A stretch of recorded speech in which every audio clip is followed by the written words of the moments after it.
Alright, here we are. We're looking at this Mazda Cosmo.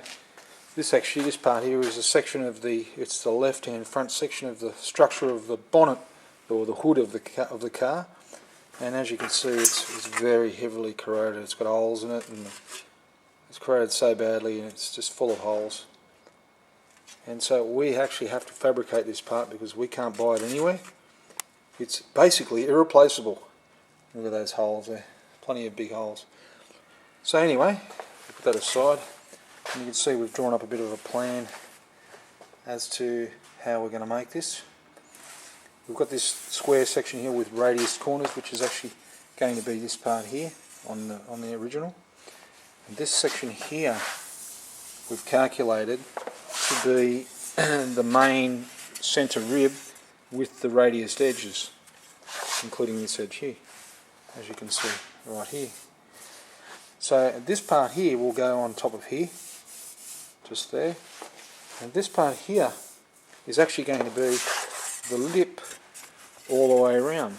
And once we roll this and beat it into shape, it will be sat on here, and then we will weld around with a TIG welder, and then we'll weld this on top of there with a TIG welder as well, after we radius these edges. Quite a complicated job. Well, not complicated, but time consuming, and we've done this before, and we'll see how we go. Stay tuned.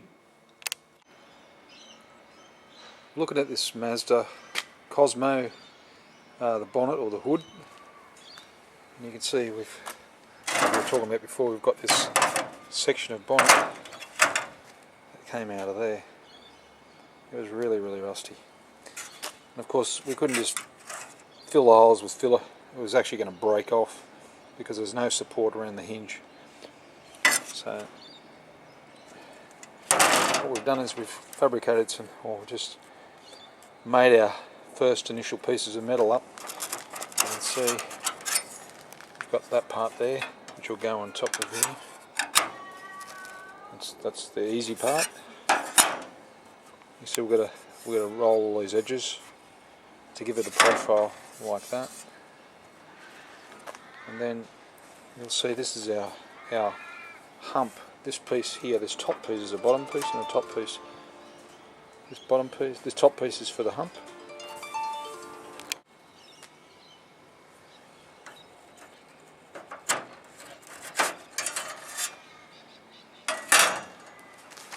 So basically this is the base, or this bottom part on both sides. That's basically it. We'll remove the centre after we create the hump through this section, this hump that runs and expands through this section and then up here. After we do that and weld it on, then we'll remove the centre. Okay, we were looking at the Cosmo bonnet. You can see this section of metal used to go there on the bonnet. Severely rusted, holes everywhere, and it's completely rusted out. So what we've done is we've fabricated new pieces, and we're going to weld all this together, and it'll be better than ever. Stay tuned.